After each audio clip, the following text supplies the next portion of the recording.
안녕하세요. 한자서당 훈장입니다. 고전 한자 속에 들어있는 흥미로운 인물 이야기를 소개해 드리겠습니다. 이번에 소개할 인물은 사마천의 사기열전 시리즈 순리열전입니다. 그들의 생애와 역사 속에 펼쳐진 이야기를 흥미진진하게 전달하겠습니다. 그들이 남긴 역사적 교훈과 의미를 새겨보시기 바랍니다. 바로 시작하겠습니다. 한 알의 씨앗이 어떤 나무로 자랄지는 그 첫 싹이 돋는 순간에 이미 정해진다고 했던가. 춘추시대 노나라의 한 작은 마을에서 자라난 소년 공유의 이야기는 바로 그런 씨앗의 이야기다. 훗날 그가 재상이 되어 생선 한 마리조차 받지 않고 자신의 텃밭을 스스로 뽑아버리며 아내의 배틀까지 불태워버리는 극단적인 청렴함의 뿌리는 이미 그 어린 시절에 깊이 내려져 있었다. 이는 단순한 성격의 문제가 아니라 한 사람의 세계관과 가치관이 형성되는 결정적 순간들의 연속이었다. 공유라는 이름 뒤에 숨겨진 소년의 마음속 풍경을 들여다보면 우리는 진정한 원칙이란 무엇인지, 그리고 그것을 지키는 일이 얼마나 외로운 길인지를 깨달을 수 있을 것이다. 노나라는 춘추 시대의 작은 제후국 중 하나였지만 공자의 고향이라는 특별함을 지니고 있었다.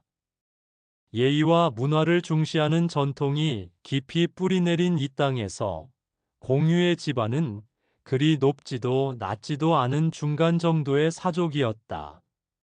그의 아버지는 마을에서 존경받는 선비였고, 어머니는 조용하면서도 지혜로운 여인이었다. 집안의 가훈은 간단명료했다. 분수를 지키고 남의 것을 탐내지 말라. 이 가르침은 공유의 어린 마음 속에 깊이 새겨졌다. 당시 노나라는 정치적으로 불안정한 상황이었다.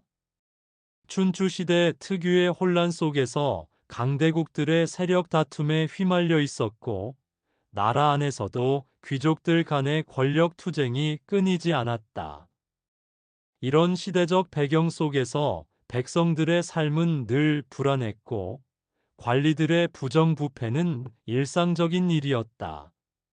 하지만 공유의 집안만은 달랐다. 그들은 이런 혼란 속에서도 자신들만의 원칙을 굽히지 않았다.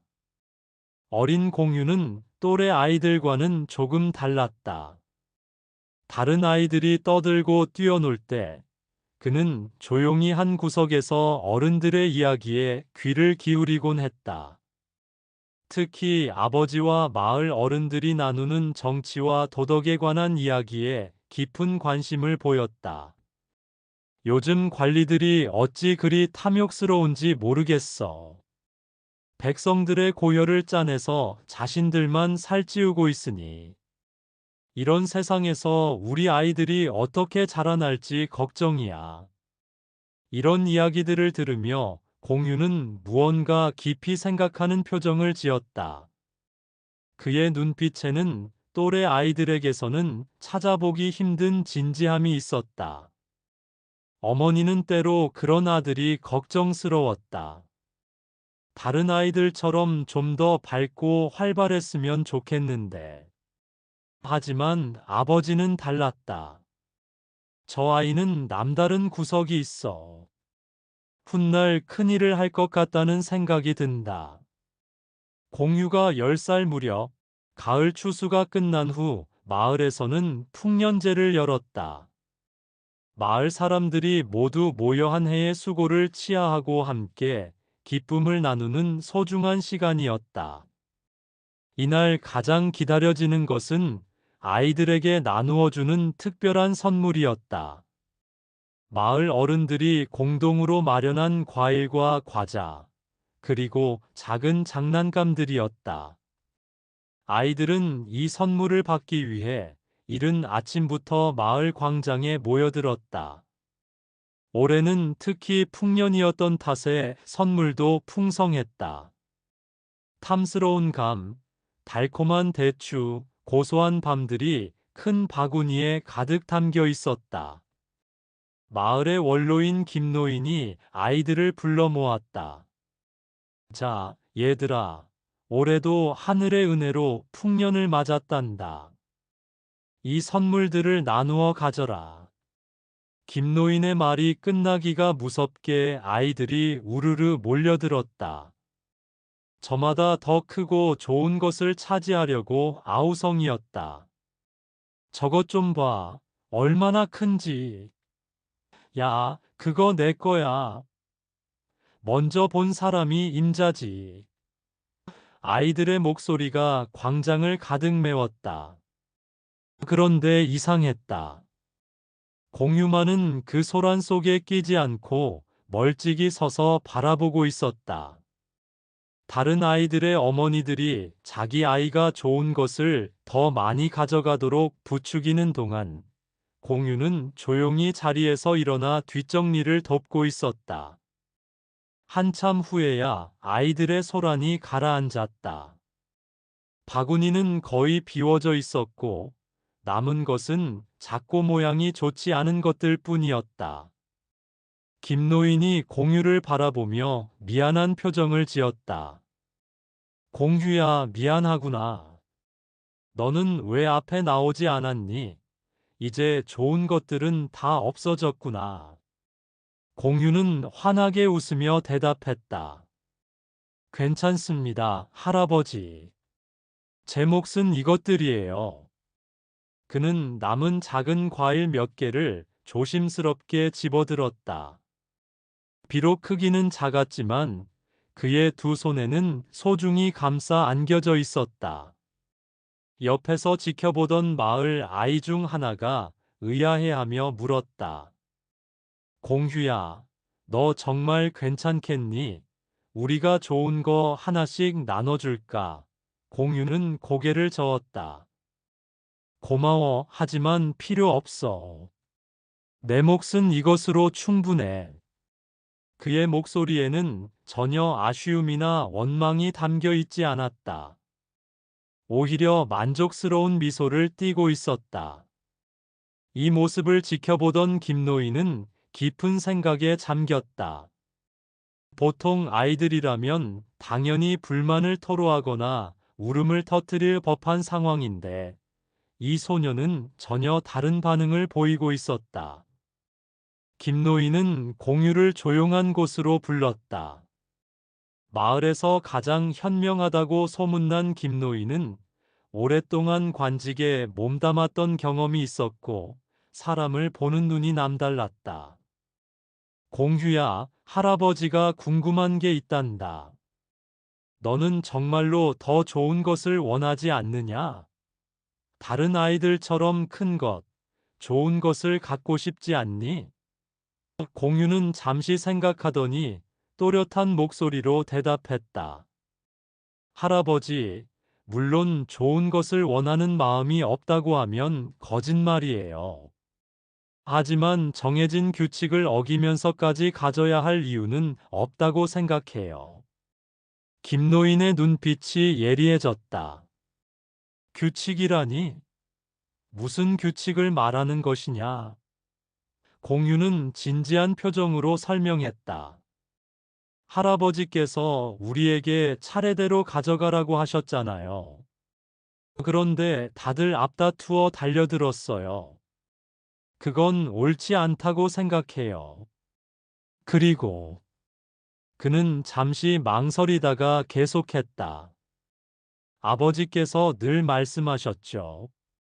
남의 것을 탐내는 마음이 커지면 결국 큰 잘못으로 이어진다고요. 차라리 제 몫에 감사하는 마음을 키우는 것이 더 낫다고 생각합니다. 김노인은 깊은 감명을 받았다. 10살 남짓한 아이의 입에서 나온 말이라고는 믿기 어려울 정도로 성숙하고 지혜로운 생각이었다. 그런데 공휴야, 혹시 나중에 후회하지는 않겠니? 더 좋은 기회를 놓쳤다고 생각할 수도 있지 않을까? 공유는 머리를 저으며 웃었다. 후회하지 않을 거예요. 지금 이 작은 과일들도 제게는 충분히 달고 맛있거든요. 그리고 마음이 편해요. 남의 것을 빼앗지 않았으니까요. 이 대화를 들은 김노인은 마을 사람들에게 이 일을 전했다. 오늘 참으로 놀라운 일을 보았소. 공유라는 아이가 있는데 그 아이의 마음가짐이 보통이 아니야. 마을 사람들은 처음에는 단순히 착한 아이 정도로 생각했다. 하지만 시간이 지나면서 공유의 행동은 일관되었다. 어떤 상황에서든 그는 자신의 몫을 넘어서려 하지 않았다. 다른 아이들이 자신의 물건을 탐낼 때도 기꺼이 나누어 주었고, 반대로 남의 것에는 전혀 관심을 보이지 않았다. 어느 날 마을에 도적들이 출현했다는 소문이 돌았다. 아이들은 무서워서 집 안에만 있으려 했지만 공유는 달랐다. 그는 마을 어른들이 야간 순찰을 돌 때 등불을 들고 따라 나섰다. 공유야, 너무 위험하니까 집에 있어라. 어른들이 만류했지만 공유는 고집을 부렸다. 제가 할 수 있는 일이 있다면 도와야 해요. 마을을 지키는 것은 저도 해야 할 일이에요. 그의 작은 손에 든 등불은 밤길을 밝히는 작은 별처럼 빛났다. 다행히 도적들은 나타나지 않았지만 공유의 이런 모습을 본 어른들은 더욱 감탄했다. 저 아이는 자신의 이익을 챙기는 데는 관심이 없으면서 공동체를 위한 일에는 앞장서는구나. 김노인은 공유의 아버지를 찾아가 말했다. 대개 아들은 범상치 않소. 아마 훗날 큰 관리가 될 것 같소. 하지만 그 길이 쉽지만은 않을 것이요. 공유의 아버지는 알 수 없는 복잡한 표정을 지었다. 아들이 자랑스러우면서도 한편으로는 걱정되었다. 공유가 12살이 되던 해, 마을에 큰 가뭄이 들었다. 우물이 말라가고 곡식이 제대로 자라지 않았다. 마을 사람들은 절약하며 어려운 시기를 버텨내야 했다. 이때도 공유의 진가가 드러났다. 다른 집에서는 자기 집 식구들만 챙기느라 바빴지만 공유의 집은 달랐다. 공유는 자신의 식사 분량을 줄여서 혼자 사는 할머니 집에 가져다 주었다. 공유야, 너도 잘하는 아이인데 어떻게 이렇게 적게 먹니? 어머니가 걱정하며 물었다. 괜찮아요, 어머니. 저보다 더 어려운 사람들이 있어요.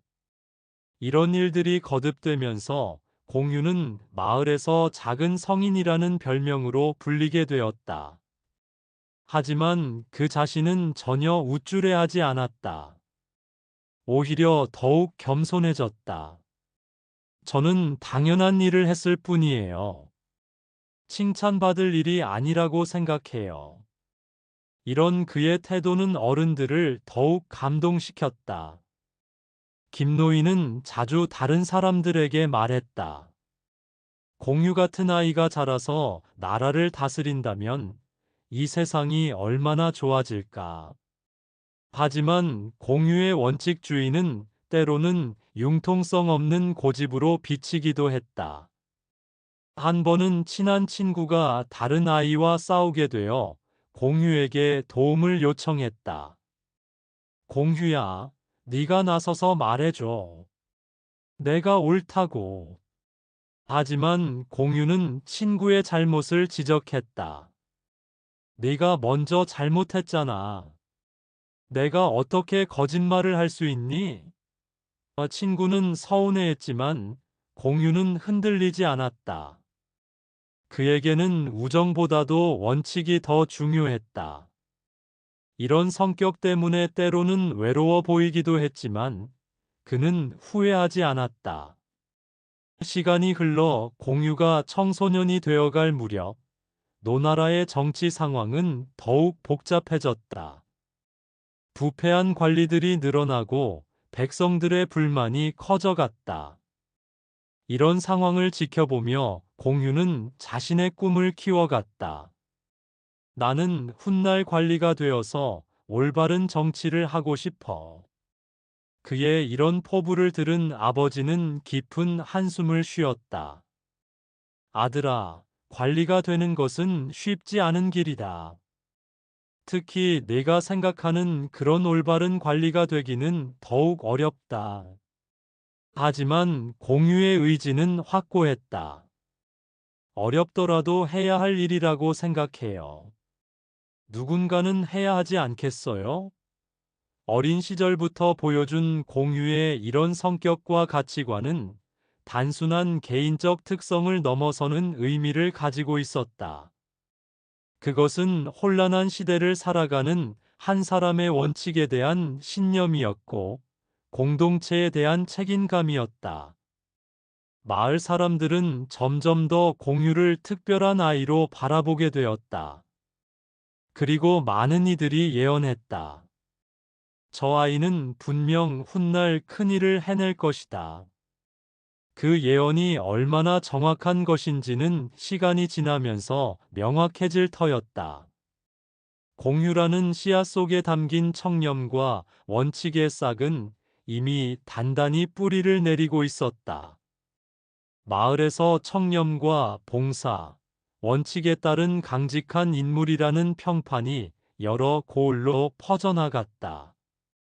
이 소문은 다른 마을을 넘어 군수의 귀에도 들어갔다. 군수는 부패한 아전들과 다툼이 많은 현실에 지쳐 있었고, 백성들의 신뢰를 회복할 청렴하고 강직한 인재가 절실히 필요했다. 고을 유지의 적극 추천으로 공유를 고을 관청의 옥사를 보좌하는 하급 관리로 임명했다. 첫 번째로 그 앞에 온 다툼은 땅 경계를 두고 싸우는 두 농부의 일이었다. 한쪽은 뇌물을 들고 은밀히 찾아와 자편을 들어주길 청했지만 공유는 냉철하게 뇌물을 거절했다. 그는 현장에 직접 가서 땅을 측량하고 오래된 문서를 뒤지고 이웃들의 증언을 들어가며 사실관계를 파악했다. 그리고 철저한 증거에 근거해 공정한 판결을 내렸다. 패소한 농부는 불만이었지만 승소한 농부 역시 공유가 뇌물을 받지 않으니 내가 이긴 것도 순전히 정의가 승리했기 때문이라고 생각하며 판결을 존중했다. 이렇게 송사 사건을 공정하게 처리할수록 그의 평판은 더욱 단단해졌다. 공유 앞에서는 잘못을 숨길 수 없다. 하지만 정당한 사람은 두려울 것 없다. 그의 재판은 맑은 거울과 같아서 누구나 그 앞에서 자신의 참모습을 보게 된단다. 그의 명성은 마치 파도치듯 퍼져나갔다. 군수는 그의 공적을 높이 평가했다. 그는 공유를 점점 더 중요한 업무에 기용했고, 결국 고을의 공안을 총괄하는 관리로까지 발탁했다. 고을을 넘어 나라의 재상에게도 공유라는 이름의 보고가 올라갔다. 이렇게 공유는 고을의 작은 관리에서 중앙 고위 관료로 발탁되었다. 그의 출세는 누군가의 끌어준 덕이나 운이 아닌 한치의 흐트러짐 없이 쌓아 올린 신의와 원칙이 만들어낸 필연이었다. 사마천은 순리열전에서 공유의 이야기를 통해 이렇게 말하고 싶었을 것이다. 진정한 부와 귀는 재물이 아니라 신용에서 나온다. 청렴과 원칙은 가장 든든한 발판이 되어 자연스럽게 성공의 길로 인도하는 법이다. 노나라의 하늘이 유난히 높고 푸르던 어느 가을날, 곡부 성안에는 새로운 소식이 전해졌다.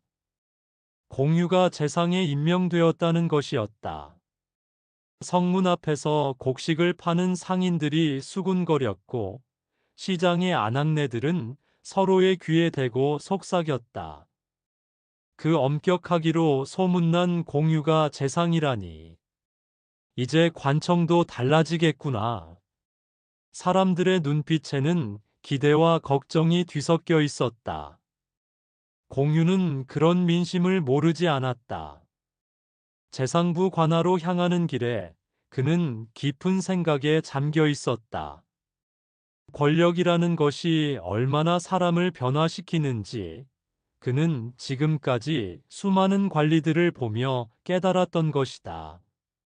선한 의도로 시작했던 이들도 권세 앞에서는 결국 자신의 이익을 먼저 챙기게 되었다.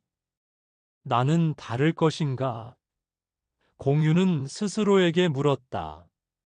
재상부에 도착한 공유를 맞이한 것은 화려하게 꾸며진 관청과 깍듯하게 절하는 아전들이었다. 그들의 얼굴에는 새로운 상전을 맞이하는 조심스러움이 역력했다. 재상님, 이곳이 집무실입니다. 주서가 앞장서며 넓고 화려한 방으로 안내했다. 방 안에는 진귀한 가구들과 비단 병풍이 놓여 있었고 상 위에는 온갖 진미가 가득 차려져 있었다. 공유는 그 모든 것을 둘러보며 고개를 저었다. 이 모든 것이 왜 필요한가? 역대 재상들께서 모두 이렇게 사용하셨습니다. 그렇다면 나는 다르게 하겠다. 이 모든 장식품들을 치우고 음식도 간소하게 준비하도록 하라. 아전들은 당황스러운 표정을 지었지만 감히 반박하지는 못했다. 소문은 빠르게 퍼졌다. 새로운 재상은 검소하기 그지없다는 것이었다. 그러나 진짜 시험은 이제부터 시작이었다. 공유가 재상이 된 지 며칠이 지나지 않아 그의 집으로 첫 번째 방문객이 찾아왔다. 문지기가 황급히 들어와 알렸다. 재상님, 노성의 큰 상인 조 씨가 찾아왔습니다. 들어오라 하라. 조 씨는 커다란 광주리를 들고 들어왔다. 그 안에는 살이 통통하게 오른 싱싱한 생선이 가득 담겨 있었다. 비늘이 은빛으로 반짝이며 방금 잡아 올린 듯 싱싱함이 느껴졌다. 재상님께서 생선을 좋아하신다는 소문을 들었습니다. 조 씨가 공손하게 인사하며 말했다. 이는 저의 작은 경이입니다. 맛 좋은 생선이오니 받아주십시오. 공유는 그 생선을 바라보았다. 정말로 탐스러워 보였고, 실제로 그는 생선을 즐겨 먹었다. 하지만 그의 표정은 점점 굳어졌다. 고맙소. 그러나 내가 생선을 좋아하는 것을 어떻게 알았소? 재상님의 평소 식성에 대해 알아보았습니다. 그렇다면 묻겠소. 그대가 이 생선을 가져온 진짜 이유는 무엇이오? 조 씨의 얼굴이 붉어졌다. 그저 재상님께 좋은 인상을 남기고 싶어서입니다. 좋은 인상을 남겨서 무엇을 바라는 것이오? 침묵이 흘렀다. 조 씨는 입술을 달싹거렸지만 선뜻 대답하지 못했다. 공유가 일어서서 생선 광주리 앞으로 다가갔다. 정말 맛있어 보이는 생선들이었다. 하지만 그는 단호하게 고개를 저었다. 지금 내가 재상의 자리에 있어. 남의 물건을 받는 것은 옳지 않소. 받지 않으면 생선을 영원히 먹을 수 없을지라도 받으면 어쩌면 재상의 자리를 영원히 잃을지 모르오. 조 씨는 놀란 표정을 지었다. 재상님, 이는 그저 작은 선물일 뿐입니다. 작은 선물이라고 하지만 그대는 분명 내게서 무언가를 바라고 있어. 내가 이것을 받는다면 그대의 부탁을 들어주어야 한다고 생각하지 않겠소? 그렇게 되면 나는 더 이상 공정한 재상이 아니게 되어. 하지만 가져가시오. 다시는 이런 물건을 들고 오지 마시오.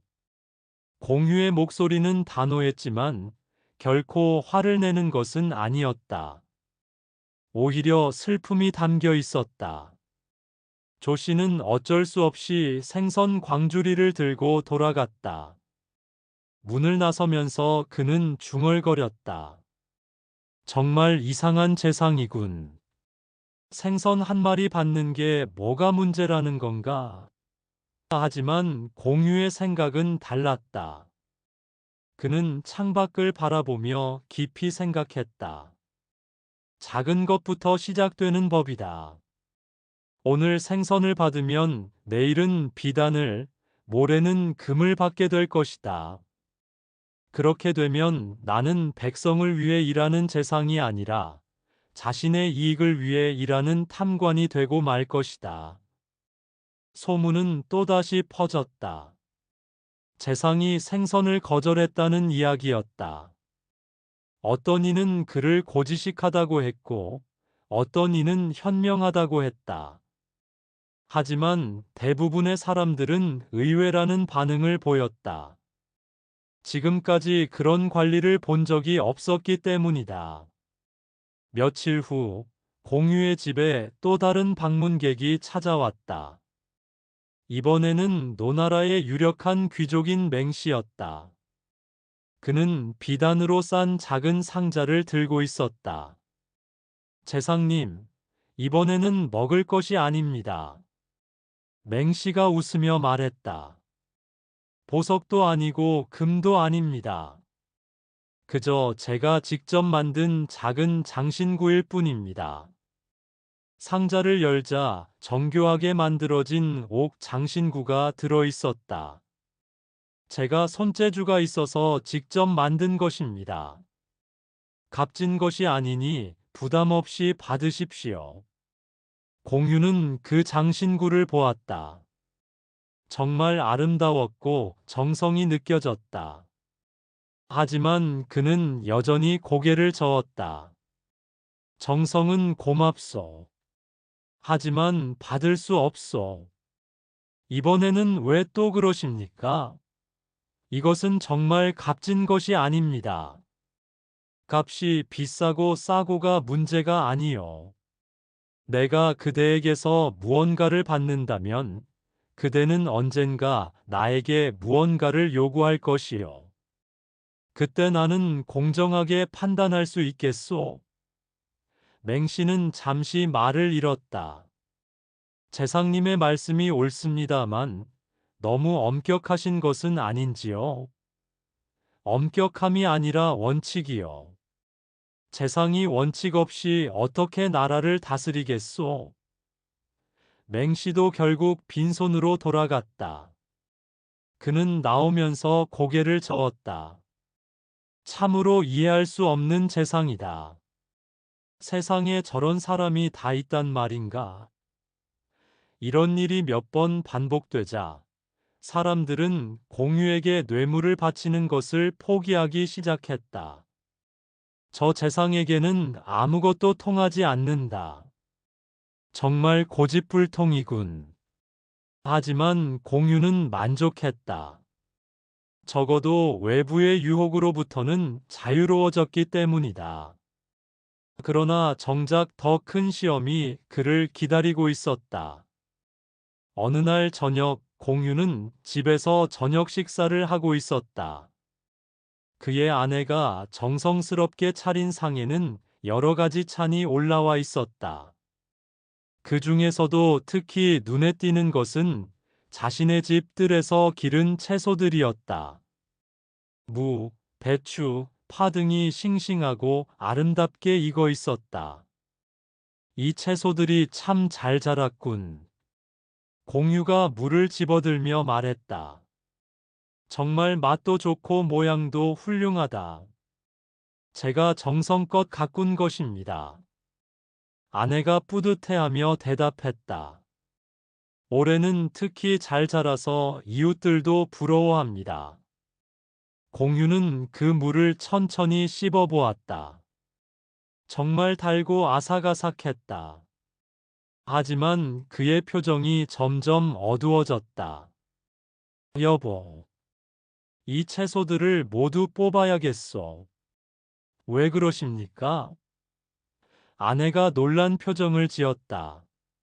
이렇게 잘 자란 채소들을 왜 뽑으신다는 겁니까? 공유는 젓가락을 내려놓고 일어났다. 내가 재상이 되어 복록을 받고 있어.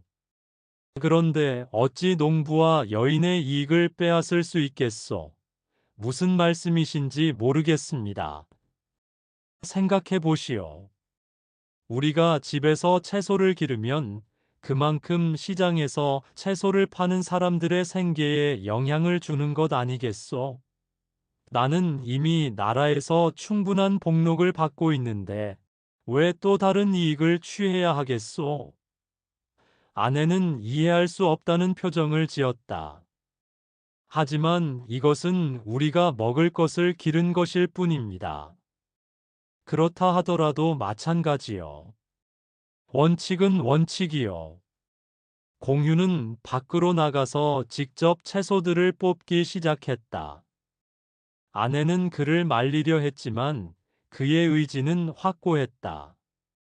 무, 배추, 파할 것 없이 모든 채소가 뽑혔다. 이웃들이 이상하다는 듯이 바라보았지만 공유는 아랑곳하지 않았다. 참으로 이상한 일이다. 이웃집 아낙네가 중얼거렸다.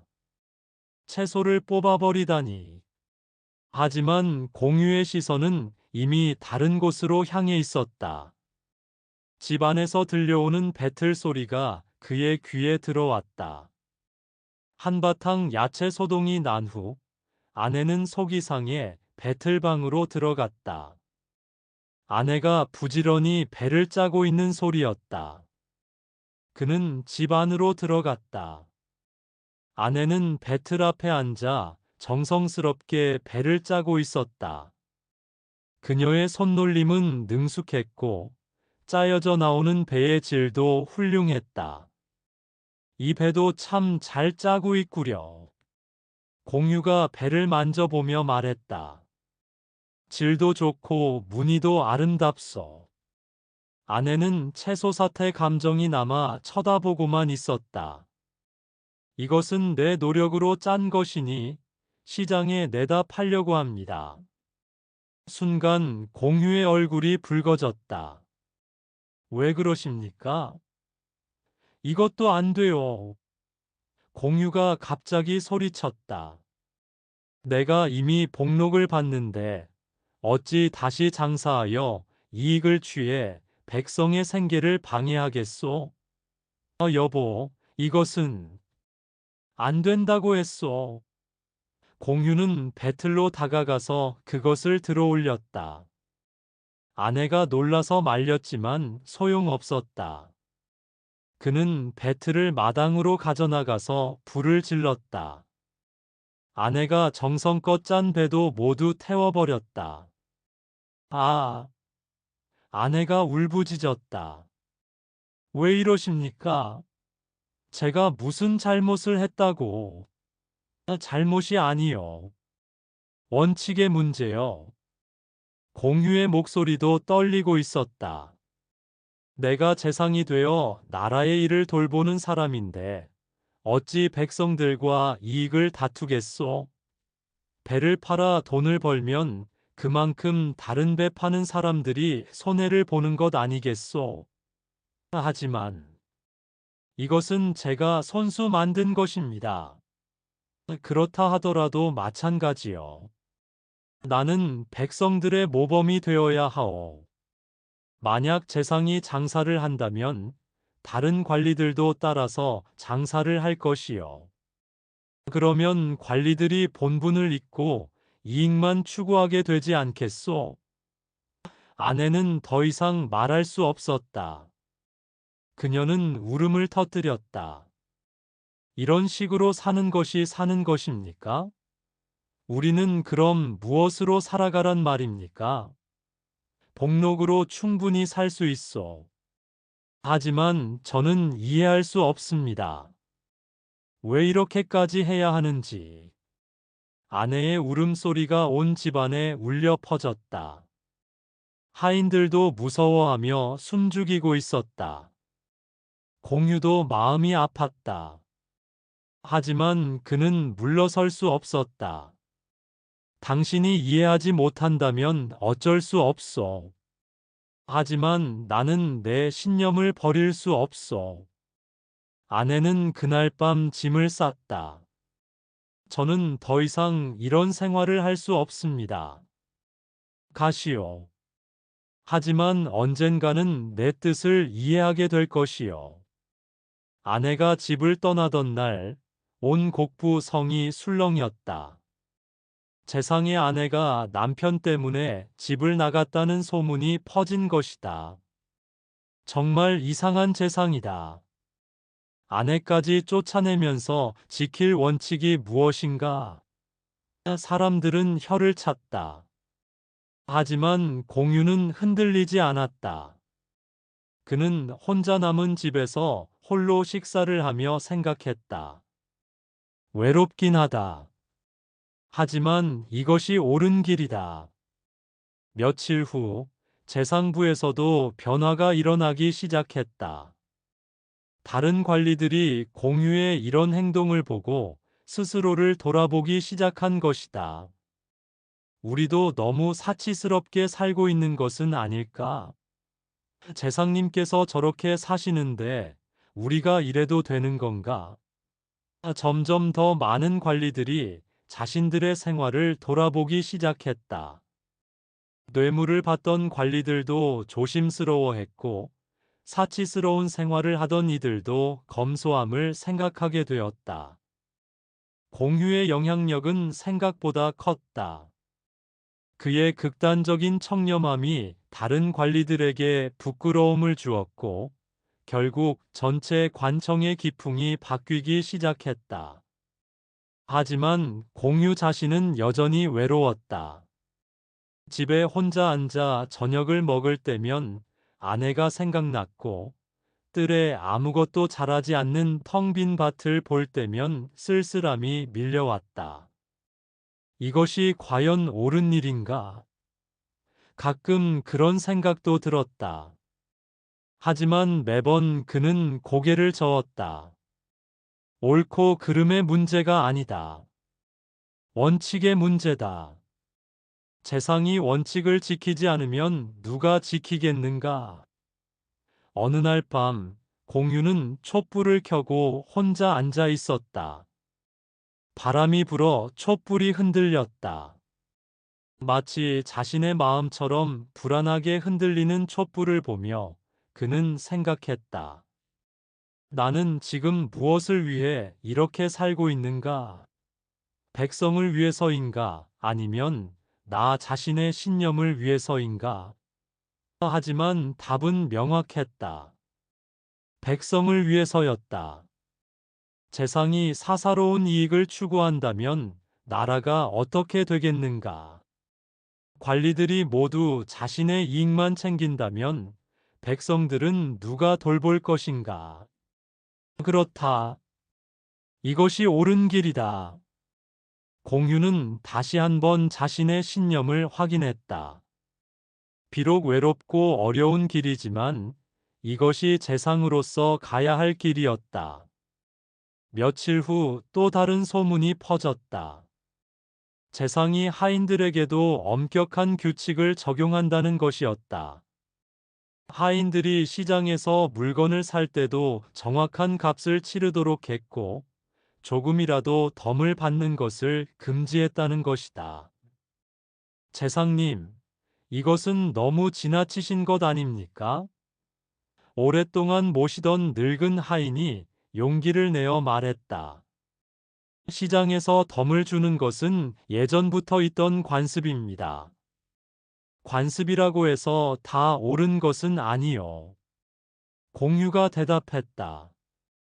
우리가 덤을 받는다는 것은 다른 사람들보다 특혜를 받는 것이요. 그것이 과연 공정한 일이겠소? 하지만 상인들이 기꺼이 주는 것을 기꺼이 준다고 해서 받아도 되는 것은 아니요. 우리가 재상부 사람이라고 해서 특별 대우를 받는다면 그것은 결국 다른 백성들에게 손해를 주는 것이요. 하인은 더 이상 반박할 수 없었다. 공유의 논리는 명확했고 그의 의지는 확고했다. 이런 공유의 모습을 보며 사람들의 반응은 갈렸다. 어떤 이들은 그를 성인이라고 칭송했고 어떤 이들은 그를 괴짜라고 비웃었다. 하지만 대부분의 사람들은 그에 대해 존경심을 갖기 시작했다. 적어도 저 재상은 진실하다. 자신의 이익을 위해서가 아니라 정말 원칙을 위해서 저러는 것 같다. 우리도 저런 관리를 만나는 것은 처음이다. 공유의 명성은 노나라 전역에 퍼져나갔다. 다른 나라에서도 그의 이야기를 듣고 놀라워했다. 노나라에 정말 그런 재상이 있다고? 생선도 받지 않고 자기 집 채소도 뽑아버린다고? 하지만 정작 공유 자신은 그런 명성에 관심이 없었다. 그는 오직 자신이 옳다고 생각하는 길을 걸을 뿐이었다. 어느 날 아침, 공유는 평소처럼 일찍 일어나 재상부로 향했다. 길에서 만난 백성들이 그를 보고 깊이 절했다. 예전과는 다른 존경심이 담긴 절이었다. 재상님, 안녕히 가십시오. 재상님 덕분에 관청이 깨끗해졌습니다. 사람들의 인사를 받으며 공유는 생각했다. 이것이다. 내가 원했던 것이 바로 이것이다. 백성들이 관리를 믿고 존경할 수 있는 세상. 그것이 그가 꿈꾸던 세상이었다. 비록 개인적으로는 많은 것을 포기해야 했지만 그 대가로 얻은 것은 더 소중했다. 재상부에 도착한 공유를 맞이한 것은 이전과는 달라진 분위기였다. 관리들의 표정이 더욱 진지해졌고 업무에 임하는 자세도 달라졌다. 뇌물을 주고받던 관행도 사라졌고 사치스러운 생활을 하던 관리들도 검소함을 추구하기 시작했다. 이것이 진정한 변화구나. 공유는 만족스러워했다. 한 사람의 올바른 행동이 이렇게 많은 사람을 변화시킬 수 있다니. 그는 자신의 선택이 옳았음을 확신했다. 비록 아내를 잃고 외로운 생활을 해야 했지만 그것보다 더 큰 가치를 얻었다. 노나라의 정치가 깨끗해졌고 백성들이 관리를 신뢰하게 되었다. 이것이야말로 진정한 정치가 아니겠는가. 점심시간이 되어 공유는 간소한 식사를 했다. 예전 같았으면 아내가 정성스럽게 차려준 음식을 먹었을 텐데, 이제는 하인이 준비한 단순한 음식으로 끼니를 때웠다.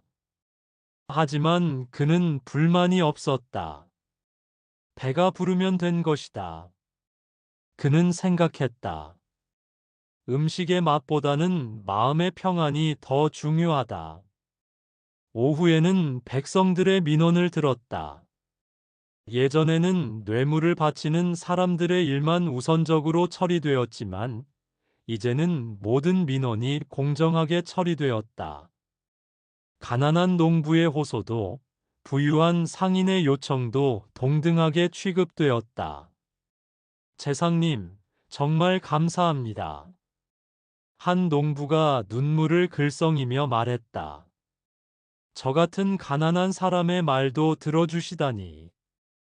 그대도 노나라의 백성이요. 당연히 들어야 할 말이요. 공유의 대답은 담담했다. 하지만 그의 마음은 따뜻했다. 이런 일이야말로 재상이 해야 할 진정한 일이었다. 해가 저물어 공유는 집으로 돌아왔다. 텅 빈 집은 여전히 쓸쓸했지만 그의 마음은 충만했다. 오늘도 원칙을 지키며 하루를 보냈다는 만족감이 있었다. 저녁을 준비하던 하인이 조심스럽게 다가왔다. 재상님, 오늘 시장에서 생선 장수가 특별히 좋은 생선을 골라주겠다고 했습니다만, 정가에 샀는가?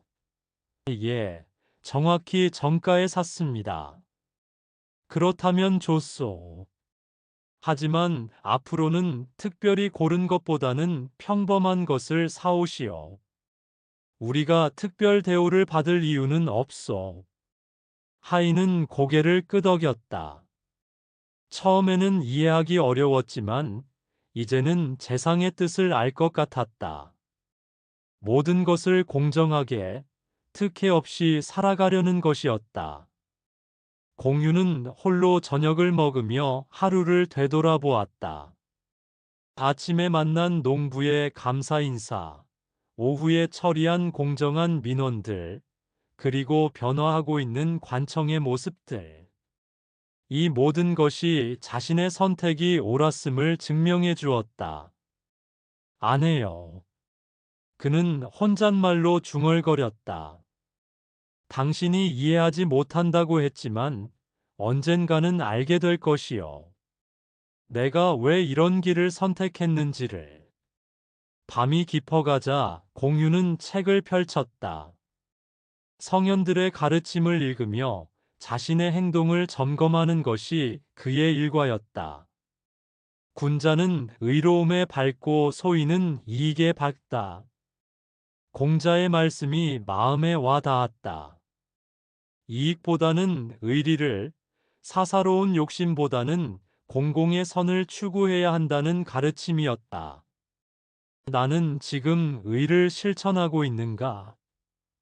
그는 스스로에게 물었다. 생선을 거절하고 채소를 뽑아버리고 배틀을 태운 것들이 과연 의로운 행동이었을까? 아니면 단순히 고집에 불과한 것이었을까? 하지만 돌아보니 그 결과는 분명했다. 노나라의 정치가 깨끗해졌고 백성들이 관리를 신뢰하기 시작했다.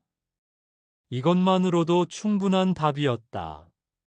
며칠 후 노나라 군주가 공유를 불러들였다. 재상, 그대의 소문을 들었다. 군주의 목소리에는 복잡한 감정이 섞여 있었다. 생선도 받지 않고 채소도 뽑아버렸다니 정말 그런 일이 있었는가? 그렇습니다. 공유는 담담하게 대답했다. 이유를 듣고 싶다. 재상이 사사로운 이익을 추구한다면 어찌 백성들에게 모범을 보일 수 있겠습니까? 작은 것부터 시작하여 큰 원칙을 지키는 것이 옳다고 생각했습니다. 군주는 잠시 침묵했다. 그대의 뜻은 알겠다. 하지만 너무 극단적이지 않은가? 아내까지 집을 떠났다고 들었는데. 개인적으로는 슬픈 일입니다. 하지만 공적인 책임이 사적인 감정보다 앞서야 한다고 생각합니다. 군주가 깊이 생각하는 표정을 지었다. 그대 때문에 관청의 분위기가 많이 달라졌다고 한다. 그렇다면 다행입니다. 다른 관리들이 그대를 어떻게 생각하는지 아는가? 알고 있습니다. 어떤 이는 저를 성인이라 하고 어떤 이는 괴짜라고 합니다. 하지만 그것이 중요한 것은 아닙니다. 그럼 무엇이 중요한가? 원칙을 지키는 것입니다. 재상이 원칙을 지키지 않으면 누가 지키겠습니까? 군주는 공유의 대답을 듣고 고개를 끄덕였다. 알겠다. 그대의 길을 가도록 하라. 다만 너무 외롭게 지내지는 말거라. 감사합니다. 공유가 궁을 나올 때 여러 관리들이 그를 바라보았다. 그들의 시선에는 존경과 경외감이 섞여 있었다.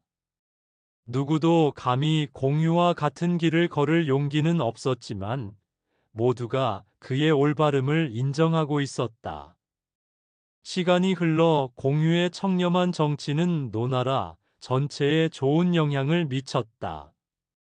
관리들의 부정부패가 줄어들었고 백성들은 관청을 신뢰하게 되었다. 국가의 재정도 투명하게 관리되어 이전보다 풍족해졌다. 하지만 공유 개인의 삶은 여전히 고독했다. 아내는 돌아오지 않았고 친구들도 그의 엄격함 때문에 거리를 두었다. 오직 하인 몇 명과 함께하는 외로운 생활이 계속되었다. 어느 겨울밤, 공유는 홀로 앉아 눈 내리는 창밖을 바라보았다. 하얀 눈이 세상을 덮어가는 모습이 마치 자신의 삶과 같다는 생각이 들었다. 순수하지만 차갑고 깨끗하지만 외로운 삶이었다. 이것이 과연 옳은 길인가? 가끔씩 드는 의문이었다. 하지만 매번 같은 결론에 도달했다. 옳고 그름이 아니라 해야 할 일이다. 공유는 자신의 선택을 후회하지 않았다. 비록 개인적인 행복은 포기해야 했지만 그보다 더 큰 가치를 위해 살고 있다는 자부심이 있었다. 그의 원칙적인 삶은 많은 사람들에게 영감을 주었고 노나라의 정치를 한 단계 발전시켰다. 어느 날 아침, 공유는 평소보다 일찍 일어나 재상부로 향했다. 길에서 만난 한 노인이 그에게 깊이 절하며 말했다. 재상님, 재상님 덕분에 이제는 관청에서 공정한 대우를 받을 수 있게 되었습니다. 진심으로 감사드립니다. 공유는 그 말을 듣고 잠시 걸음을 멈췄다. 이런 순간들이 자신에게 가장 큰 보상이었다. 권력이나 재물이 아니라 백성들의 진심 어린 감사. 그것이야말로 진정한 정치가의 보람이었다. 고맙소. 하지만 이것은 당연한 일이요. 아닙니다. 예전 관리들은 그렇지 않았습니다. 재상님이 달라지시니 모든 것이 달라졌습니다. 노인의 말을 들으며 공유는 다시 한번 자신의 선택이 옳았음을 확신했다. 한 사람의 변화가 전체를 바꿀 수 있다는 것, 원칙을 지키는 것이 결국 모든 사람에게 도움이 된다는 것을 새삼 깨달았다. 재상부에 도착하여 하루 업무를 시작하면서 공유는 생각했다. 나는 지금 역사를 만들고 있다. 후세 사람들이 어떻게 기억할지는 모르겠지만 적어도 내가 할 수 있는 최선을 다하고 있다. 그의 하루는 여전히 바빴다. 민원을 처리하고 정책을 논의하고 관리들을 지도하는 일들로 가득했다. 하지만 모든 일을 처리할 때마다 그는 자신의 원칙을 잊지 않았다. 공정함과 청렴함, 그것이 그의 행동 기준이었다. 저녁이 되어 집으로 돌아가는 길에 공유는 하늘을 올려다보았다. 별들이 반짝이고 있었다. 마치 자신의 삶처럼 어둠 속에서도 빛을 잃지 않는 별들이었다. 나도 저 별처럼 살아가고 있는가? 그는 스스로에게 물었다. 어려움과 외로움 속에서도 자신의 빛을 잃지 않고 살아가고 있는지 말이다. 대답은 분명했다. 그렇다. 그는 지금 자신만의 빛으로 세상을 밝히고 있었다. 비록 작은 빛일지도 모르지만 그 빛이 다른 사람들에게 희망과 영감을 주고 있다는 것을 알고 있었다. 집에 도착한 공유는 하인이 준비한 간단한 저녁을 먹었다. 예전과 같은 풍성한 식사는 아니었지만 충분했다. 무엇보다 마음이 편안했다. 아무것도 부끄러워할 일이 없었고 누구에게도 빚진 것이 없었다. 이것이야말로 진정한 자유가 아닐까 생각했다. 그날 밤 공유는 일기를 썼다. 오늘도 원칙을 지키며 하루를 보냈다. 비록 외롭고 어려운 길이지만 이것이 내가 가야 할 길이라고 확신한다. 후세 사람들이 나를 어떻게 기억할지는 모르겠지만 적어도 내 양심 앞에서는 떳떳하다. 붓을 내려놓고 그는 다시 한번 창밖을 바라보았다. 어둠이 깔린 곡부성이 조용히 잠들어가고 있었다. 내일도 새로운 하루가 시작될 것이고 그는 또다시 자신의 원칙을 지키며 살아갈 것이다. 이상으로 노나라 재상 공유 스토리를 마치고 다음으로 초나라 석섬을 소개하겠다. 초나라의 한 작은 마을에서 가을 추수철이 다가오고 있었다. 청년 석섬은 새벽부터 일어나 아버지를 도와 밭일을 하고 있었다. 그의 집은 마을에서도 가장 가난한 집 중 하나였다. 석섬의 아버지는 홀로 온 가족의 생계를 책임져야 했고 이미 나이가 들어 허리가 굽어가고 있었지만 여전히 무거운 농기구를 들고 밭을 갈아야 했다. 석섬은 그런 아버지의 모습을 보며 가슴이 아팠다. 아버지, 제가 하겠습니다. 석섬이 아버지의 손에서 호미를 받으려 했지만 아버지는 완강히 거절했다. 아니다. 너는 아직 어리다. 이런 일은 내가 해야 한다. 하지만 석섬은 물러서지 않았다. 그는 아버지보다 먼저 일어나 밭으로 나가고 해질 무렵까지 묵묵히 일했다. 뗄나무를 해오는 것도 물을 길어오는 것도 모두 석섬이 맡아서 했다. 마을 사람들은 석섬을 보며 참 효자구나 하고 감탄했다. 어느 날 석섬은 마을 어른들이 모여 있는 것을 보았다. 마을에는 공동으로 관리하는 살림이 있었는데 각 집안은 정해진 만큼만 나무를 베어갈 수 있었다. 이는 오래전부터 내려온 마을의 규칙이었다. 하지만 석섬이 본 것은 한 마을 사람이 몰래 정해진 양보다 훨씬 많은 나무를 베어가는 모습이었다. 그 사람은 자신의 집 근처에 큰 나무 더미를 쌓아두고 있었다. 다른 사람들은 그 모습을 보면서도 못 본 채 했다. 아마도 그 집도 형편이 어려워 겨울을 나기 위해 어쩔 수 없이 그런 것이라고 생각했기 때문일 것이다. 하지만 석섬은 달랐다. 그는 그 사람에게 다가가 말했다. 이웃어른, 이것은 마을의 규칙을 어기는 일입니다. 모두가 정해진 만큼만 가져가야 하는 것 아닙니까? 그 사람은 석섬의 말에 당황하며 변명했다. 이해야, 우리 집에 아픈 사람이 있어서 더 많은 장작이 필요한 거다. 남는 나무를 조금 더 가져가는 것이 무슨 큰 잘못이냐? 석섬은 흔들리지 않았다. 사정이 있으시더라도 규칙은 지켜야 합니다. 만약 모든 사람이 자신의 사정을 들어 규칙을 어긴다면 마을의 질서는 무너질 것입니다. 결국 그 사람은 석섬의 말에 못 이겨 여분의 나무를 돌려놓았다. 이 일이 있은 후 석섬은 마을에서 원칙을 중시하는 청년으로 소문났다. 어떤 사람들은 그를 존경했지만 어떤 사람들은 너무 엄격하다고 생각했다. 저 아이는 정의롭긴 하지만 때로는 너무 경직되어 있어. 세상사가 그렇게 흑백으로만 나뉘는 것은 아닌데 말이야.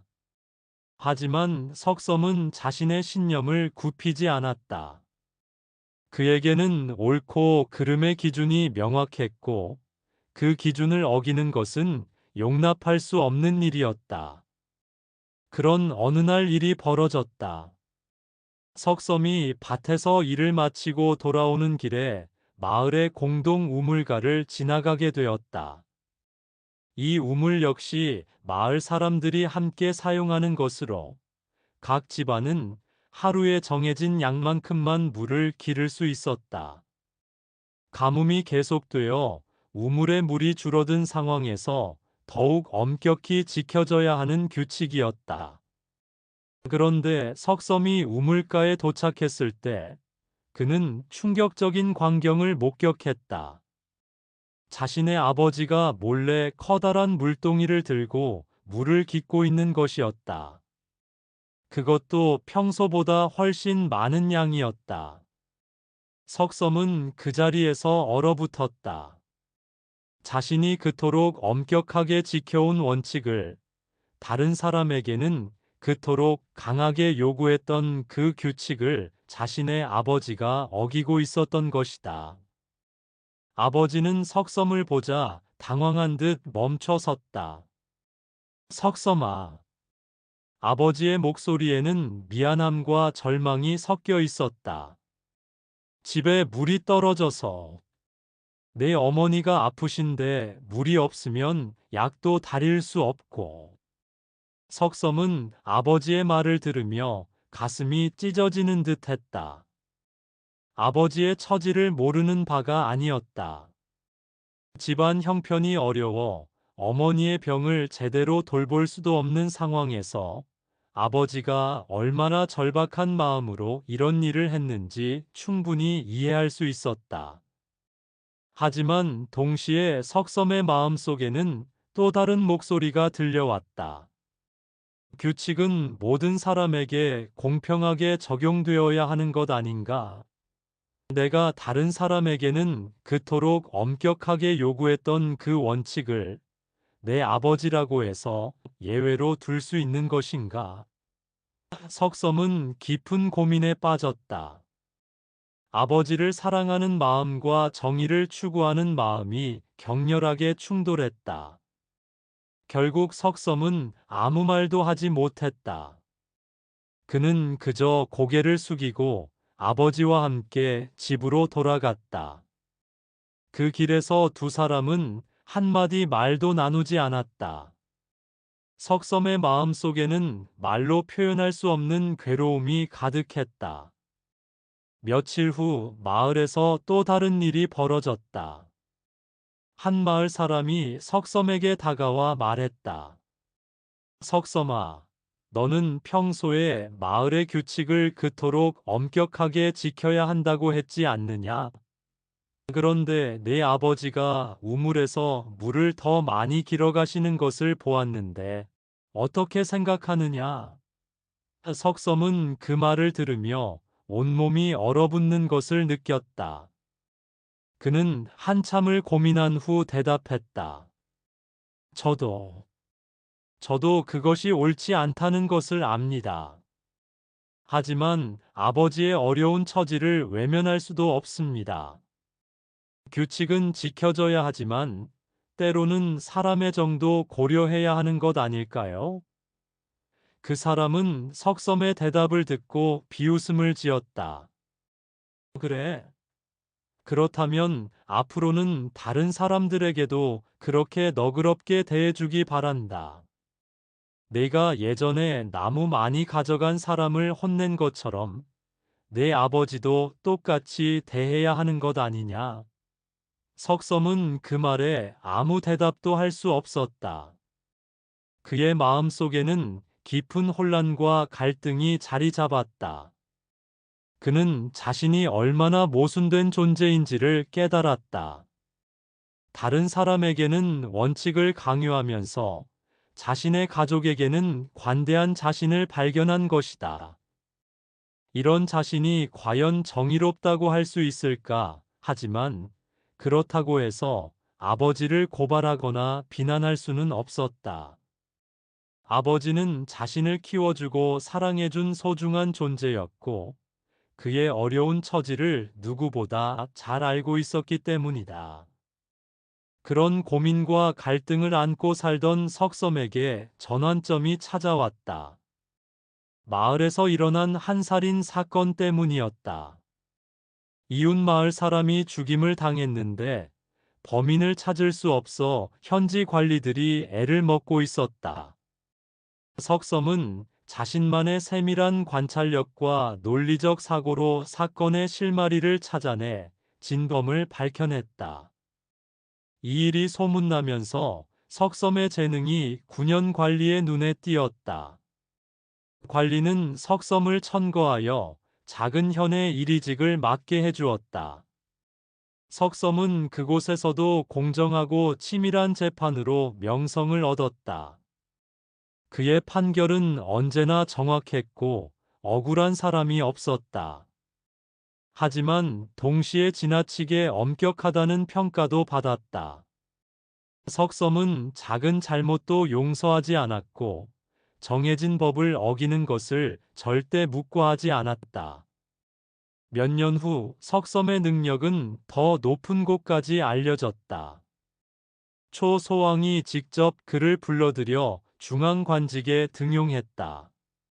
소왕은 석섬과 여러 차례 대화를 나눈 후 그의 청렴함과 원칙을 지키는 자세에 깊은 인상을 받았다. 너 같은 인재가 바로 나라에 필요한 사람이다. 소왕의 총애를 받으며 석섬은 승진을 거듭했다. 마침내 그는 초나라의 재상 자리에까지 오르게 되었다. 그 청년 시절의 고민과 갈등은 여전히 그의 마음 깊숙한 곳에 자리 잡고 있었지만, 이제는 한 나라의 정사를 책임지는 중책을 맡고 있었다. 초소왕의 신임을 받으며 공정하고 청렴한 정치를 펼치고 있던 석섬에게는 여전히 변하지 않은 것이 있었다. 바로 법과 질서에 대한 확고한 신념이었다. 그는 재상이 된 후에도 자신에게 엄격했고 부하들에게도 공명정대함을 요구했다. 어느 가을날 석섬은 지방 순시를 위해 궁궐을 떠났다. 백성들의 생활 실태를 직접 살펴보고 지방 관리들의 정무 수행 상황을 점검하는 것이 목적이었다. 수레를 타고 가는 길에 석섬은 창밖으로 펼쳐지는 초나라의 들녘을 바라보았다. 추수를 마친 밭들이 황금빛으로 물들어 있었고 농민들은 겨울을 준비하며 분주히 움직이고 있었다. 한적한 시골길을 지나던 석섬의 수레가 갑자기 멈춰 섰다. 앞에서 시끄러운 소리가 들려왔기 때문이었다. 석섬이 수레에서 내려 살펴보니 두 남자가 격렬하게 다투고 있었다. 한 사람은 나이 많은 노인이었고 다른 사람은 중년 남자였다. 그들은 땅의 경계를 놓고 다투는 것 같았다. 이 밭은 원래 우리 집 땅이었어. 당신이 몰래 경계표를 옮겨 놓은 게 아니요. 노인이 격하게 소리쳤다. 무슨 소리요? 이 땅은 대대로 우리 조상들이 일궈온 땅이요. 증거도 있어. 중년 남자도 지지 않고 맞섰다. 석섬은 이런 분쟁을 중재하려고 다가섰다. 하지만 그 순간 충격적인 일이 벌어졌다. 다툼이 격해지면서 노인이 갑자기 손에 들고 있던 농기구로 중년 남자를 내리쳤던 것이다. 중년 남자는 비명을 지르며 쓰러졌고 그의 머리에서 피가 흘러나왔다. 노인도 자신이 저지른 일에 놀라 멍하니 서 있었다. 석섬은 그 광경을 보며 얼어붙었다. 그런데 그 노인의 얼굴을 자세히 보는 순간 석섬의 온몸에 전율이 흘렀다. 그 노인은 다름 아닌 자신의 아버지였던 것이다. 세월이 흘러 더욱 늙고 주름진 얼굴이었지만 분명히 자신의 아버지였다. 석섬의 아버지도 아들을 알아보았다. 두 사람은 서로를 바라보며 말을 잃었다. 아버지. 석섬의 목소리는 떨렸다. 아버지의 얼굴에는 당황과 두려움이 교차했다. 석섬아, 이건 내가 일부러 한 일이 아니다. 그 사람이 우리 땅을 빼앗으려 해서. 아버지의 변명하는 목소리가 석섬의 귀에 들렸지만 그의 머릿속은 복잡했다. 죽어가는 중년 남자, 살인을 저지른 아버지, 그리고 이 모든 것을 목격한 자신. 석섬은 재상으로서 법을 집행해야 할 의무가 있었다. 하지만 그 대상이 자신의 아버지라는 사실이 그를 혼란에 빠뜨렸다. 주위에는 아직 다른 사람들이 없었다. 석섬의 수행원들은 뒤쪽에서 기다리고 있었고 이 일을 목격한 것은 석섬뿐이었다. 순간적으로 석섬의 마음속에 여러 생각이 스쳐 지나갔다. 아버지를 체포해야 하는가? 아니면 모른 채 하고 지나가야 하는가? 석섬의 내면에서는 치열한 싸움이 벌어졌다. 재상으로서의 의무와 아들로서의 정이 격렬하게 부딪혔다. 결국 석섬은 결단을 내렸다. 그는 아버지에게 조용히 말했다. 아버지, 빨리 이곳을 떠나십시오. 아무도 보지 못했습니다. 아버지는 아들의 말에 놀라며 물었다. 석섬아, 정말 괜찮겠느냐? 빨리 가시라고 했습니다. 석섬이 다급하게 재촉했다. 아버지는 서둘러 그 자리를 떠났고 석섬은 쓰러진 중년 남자에게 다가갔다. 이미 숨이 끊어진 상태였다. 석섬은 그 자리에 홀로 서서 깊은 고민에 빠졌다. 자신이 방금 한 행동이 옳은 것이었을까? 재상으로서 법을 어긴 것이 아닌가? 하지만 아버지를 법에 넘길 수도 없는 일이었다. 석섬의 마음은 천 갈래로 찢어지는 듯 했다. 그는 오랫동안 그 자리에 서서 생각에 잠겼다. 아버지에 대한 사랑과 법에 대한 의무 사이에서 괴로워했다. 마침내 석섬은 결심을 굳혔다. 그는 자신의 띠를 풀어 스스로 손을 묶었다. 그리고 수행원들을 불러 말했다.